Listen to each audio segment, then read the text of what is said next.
Deixe-me te apresentar a Amanda. Você a está conhecendo pela primeira vez e provavelmente você já deve estar fazendo suposições sobre o quanto ela come e o pouco que ela se exercita porque está obesa. Mas eu estou prestes a te mostrar que há muito mais por trás da obesidade do que possamos imaginar. Há muitas Amandas por aí afora e elas precisam de tratamento. Talvez você seja uma delas ou talvez você conheça uma Amanda. É hora de agir contra a obesidade, mas para fazer isso eficientemente, nós precisamos entender a obesidade. É amplamente aceito que o peso corporal é determinado por uma fórmula bem simples. Nós chamamos de equação de balanço de energia e funciona assim. Se o número de calorias que você consome for igual ao número de calorias que você queima, o seu peso continua igual. Se você consome mais do que queima, você ganha peso. E se você queima mais do que você consome, você perde peso. A maioria de nós acha que se controlamos o nosso equilíbrio de energia, nos mantemos magros, enquanto aquelas pessoas, como a Amanda, que comem demais e fazem pouco exercício, se tornam obesas. Para nós, a obesidade é uma escolha de estilo de vida. E a cura é simples. Coma menos e faça mais exercícios. Isso pode soar lógico, mas está errado. Primeiro, vamos falar sobre set point. Não, eu não estou falando sobre a pontuação do jogo de tênis quando um jogador está prestes a ganhar do outro. Eu estou falando sobre uma teoria que diz que não importa o que você quer conscientemente que o seu peso seja, o seu cérebro sabe quanta gordura você deveria ter disponível. E ele tem um sistema complexo instalado que regula precisamente a entrada e o gasto de energia para te manter na chamada faixa de set point, ponto de ajuste de gordura corporal. Então, aquela equação de balanço de energia não é algo que você pode controlar voluntariamente. O seu cérebro regula a quantidade de calorias que entram e as calorias que saem de você. Para o seu cérebro fazer isso, ele precisa saber quanta energia você tem disponível o tempo todo.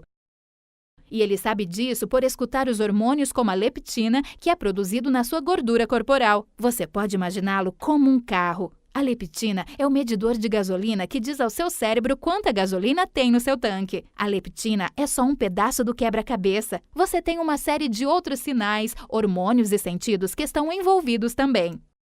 Os seus ossos, músculos, pâncreas, fígado, trato gastrointestinal e órgãos sensitivos. Todos eles contribuem com a sua parte, se comunicando com o seu cérebro e dando a informação que ele precisa para fazer seu trabalho.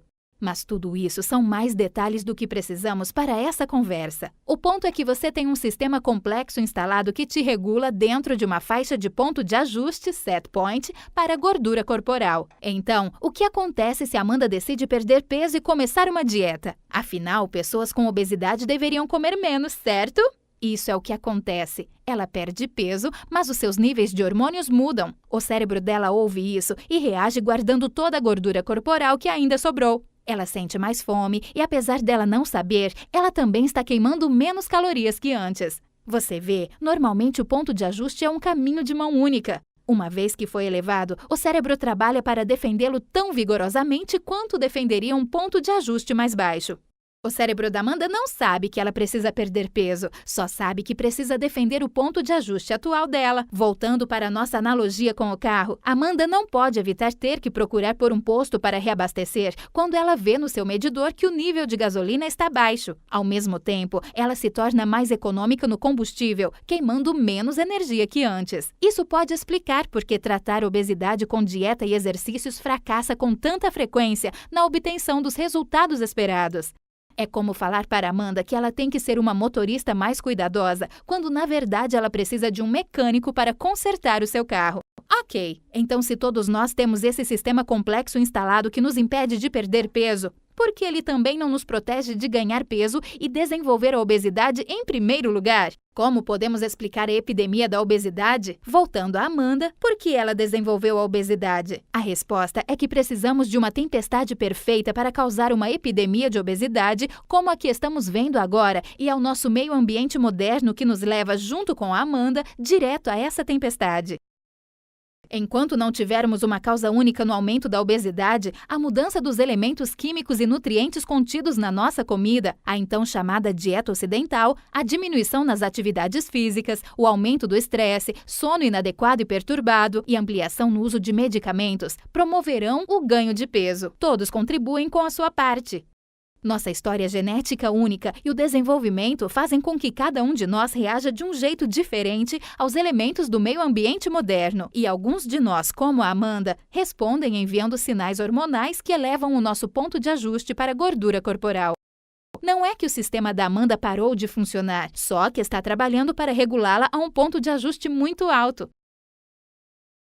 Então, você pode pensar que a obesidade é uma resposta biológica ao meio ambiente moderno, uma doença que faz o corpo desregular para um ponto de ajuste de gordura corporal que é muito alto. Vamos voltar para a nossa analogia com o carro. O tanque de gasolina da Amanda está se expandindo, então ela carrega combustível demais.